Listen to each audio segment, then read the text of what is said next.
سب سے پہلے تو میں یہ کہنا چاہوں گا کہ جو لوگ اپنے آپ میں یہ سمجھتے ہیں کہ وہ اپنے جسم کی، اپنی جان کی، اپنی بدن کی خود مختار ہیں، خود مالک ہیں،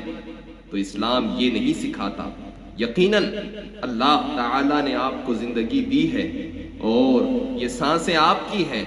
لیکن اس سانسوں کے آپ امین ہیں، یہ آپ کے پاس امانت کے طور پر رکھی گئی ہیں۔ کیا مطلب ہے اسلام کا؟ اسلام کا مطلب ہی تو یہی ہے، اسلما یسلمو، اسلامن کا مطلب گردن ڈال دینا۔ ہم نے اللہ اور اس کے رسول کے فرامین پر اپنی گردنوں کو جھکا دیا۔ جو اللہ اور اس کے رسول کا حکم ہے وہ ہمارے لیے ہر ایک شے سے، ہر ایک حکم سے، ہر ایک فرمان سے مقدم ہے۔ تب اللہ تعالیٰ کے اس فرامین کو کیوں نہیں پڑھتے؟ سورہ بقرہ کی 221ویں آیت کے اندر رب تعالیٰ ارشاد فرماتا ہے، وَلَا تُنْكِحُوا الْمُشْرِكَاتِ حَتَّى يُؤْمِنَّا وَلَا أَمَةٌ مُؤْمِنَةٌ خَيْرٌ مِّن مُشْرِكَةٍ وَلَوْ أَعْجَبَتْكُمْ وَلَا تُنْكِحُوا الْمُشْرِكِينَ حَتَّى يُؤْمِنُوا وَلَعَبْدٌ مُؤْمِنٌ خَيْرٌ مِّن مُشْرِكٍ وَلَوْ أَعْجَبَكُمْ أُولَٰئِكَ يدعون إلى النار والله يدعو إلى الجنة والمغفرة بإذنه ويبين آياته للناس لعلهم يتذكرون۔ یہ وہی اللہ ہے کہ جو اپنے بندوں کے لیے بخشش کی ضمانتیں دے رہا ہے، یہ وہ میرا رب کریم ہے جو مغفرت کی دعوت دے رہا ہے، اور اللہ تعالیٰ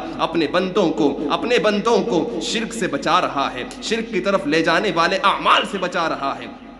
کون یہ فکر دیتا ہے کہ اسلام کے آغوش میں بھی آ جاؤ اور پھر یہ سمجھو کہ ہم اپنے جسم کے مالک ہیں، ہم اپنی زندگی کے مالک ہیں، جبکہ اللہ تعالیٰ تو قرآن عظیم میں یہ بھی ارشاد فرماتا ہے، ان اللہ اشتری من المؤمنین انفسهم واموالهم بان لهم الجنہ، کہ اللہ تعالیٰ نے مومنین سے ان کے مالوں، ان کے جانوں کو خرید لیا ہے عوض اس کے کہ وہ اللہ تبارک و تعالی ان کو جنت عطا فرمائے گا۔ جنت کے عوض تو ہم نے اپنے جانوں کو فروخت کیا، ہم نے اپنے اموال کو فروخت کیا، تو پھر کس منہ سے یہ کہا جائے کہ ہم اپنی سانسوں کے خود مالک ہیں، زندگی میں جو چاہے وہ کریں؟ غلامی محمد کا مطلب کیا ہے؟ محمد کی غلامی کا مطلب یہ ہے کہ جس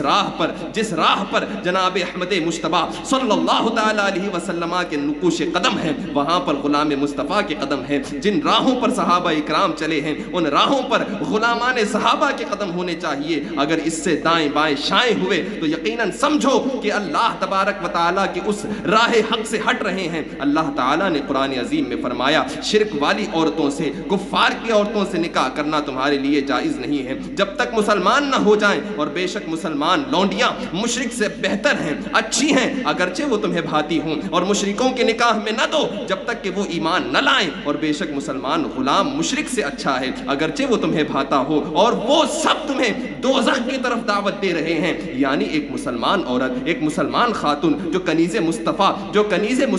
کنیز فاطمۃ الزہرا خدیجۃ الکبریٰ کی سچی عاشقہ ہونے کا دعویٰ کرتی ہیں، اور پھر نتیجتاً یہ کہ وہ غیر و مشرکین و کفار سے اپنے آپ کے رشتے رکھے اور اپنے آپ کو ان کے حوالے کر دے، حاشا وکلا، یہ طریقہ مصطفیٰ نہ تھا، نہ ہے، نہ ہوگا، بلکہ یہ سارے اعمال وہ ہیں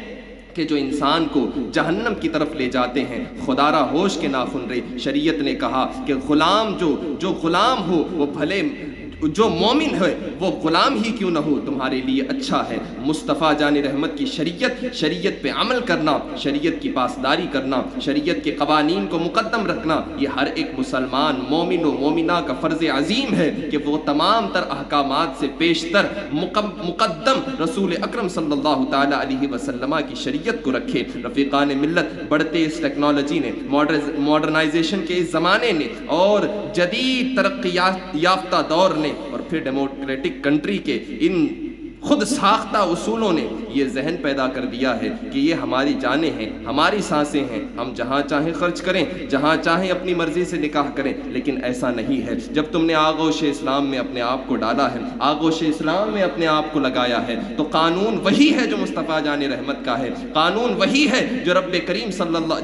کریم عز و جل نے قرآن عظیم کے اندر نافذ کیا ہے، اور قرآن عظیم کا قانون یہ ہے کہ مسلمان سے نکاح کر سکتا ہے، مسلمان عورت مسلمان مرد سے ہی نکاح کر سکتی ہے۔ اس کے علاوہ اگر کئی غیر پہ نکاح پہنچی تو سنو کیا اللہ فرماتا ہے کہ اولئک یدعون الی النار، یہ لوگ ہیں جو تمہیں جہنم کی طرف بلا رہے ہیں۔ کیوں نہیں پڑھتے قرآن عظیم کو؟ قرآن تو کھلے لفظوں میں کہتا ہے کہ یہ جو تمہارا عمل ہے یہ جہنم میں لے جانے والا عمل ہے۔ اگر جہنم سے اپنے آپ کو بچانا چاہتے ہو، اگر نارے جہنم سے اپنی نسلوں کو دور رکھنا چاہتے ہو تو اللہ کی دعوت کو قبول کرو۔ اور اللہ کس بات کی دعوت دے رہا ہے؟ اللہ فرماتا ہے واللہ یدعو الی الجنہ، اور اللہ تو تمہیں جنت کی دعوت دے رہا ہے، والمغفرہ بخشش کی دعوت دے رہا ہے، باذنہ اپنے حکم سے وہ تمہیں